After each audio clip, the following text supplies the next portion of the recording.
January 9th, 1974, just 2 weeks after the Exorcist film release, director William Friedkin participated in a seminar speaking with fellows of the American Film Institute Center for Advanced Film Studies. His session ran almost 4 hours. During this time, he would relate a story about Bill Blatty and himself participating at the parapsychology lab at UCLA and their experiences with Kirlian photography experiments. This would segue to a strange story about a medal. Those of you who have seen the film know that there's a kind of medal, a religious medal, that appears in the film. It's in the beginning of the picture. It's found in the earth in Iraq, and later it's around the neck of Father Karras. And it's ripped off his neck, and it's passed on later to his friend at the end of the film. It's not in the novel, this medal. I got the idea for that in another session at UCLA in the parapsychology lab. It seems that a Los Angeles policeman one night got up in the middle of the night, 4 o'clock in the morning, awakened and went to a desk in his room and started to write strange calligraphic figures. He did not know what the hell it was.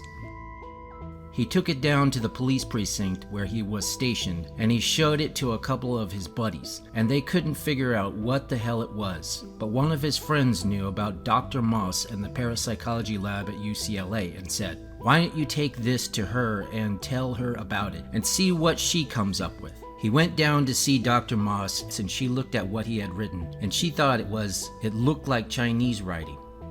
And he said, "You ever study Chinese?" "No." "This looks Chinese." She had a technician there who was working with her and gave it to him, and she said, "Does this look like Chinese?" "Yes, Chinese, but I can't read it. I'll take it to a friend of mine and he reads Chinese. Maybe he'll translate it." She didn't tell any of them what the hell it was. So this fellow took it to his friend who was an expert in Chinese, and this guy looked at it and he said, "Oh yes, this is Chinese, but I can't translate this because it's an ancient Chinese. I can't translate ancient Chinese."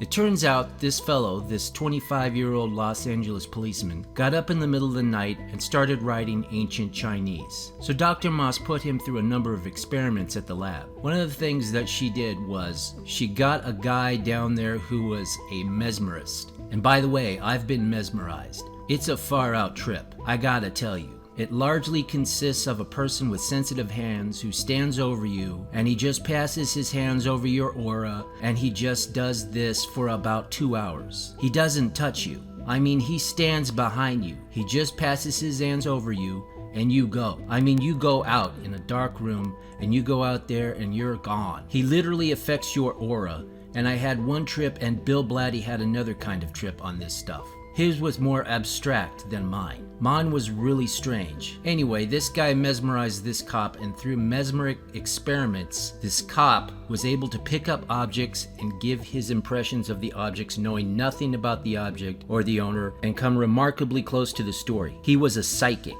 Now, Bill Blatty and I went down. This was long before the movie started. Long before Bill Blatty had been on talk shows or anyone knew who the hell he was. This guy didn't know who he was, who I was. We were introduced as Joe and Fred off the street guys, and we each brought in an object that was going to be given by us to Dr. Moss, to this fellow after he had come out of a mesmerism session. This guy went in, and he was mesmerized, and he was handed a religious medal that Bill Blatty had that belonged to Bill's dead mother. Now, the guy didn't know anything about Bill or his mother, alive or dead, and he held this medal like this, and he sat there with it and for about 20 minutes. He didn't say a word. He was in intense concentration, and then the first thing he said was, "I feel hot and cold." Hot and cold. It later occurred to us that he was hitting right on the head the fact that the medal once belonged to someone who was dead, but was in the possession of someone who was living. That we thought of later. What then happened for the next hour was an absolutely incredible situation.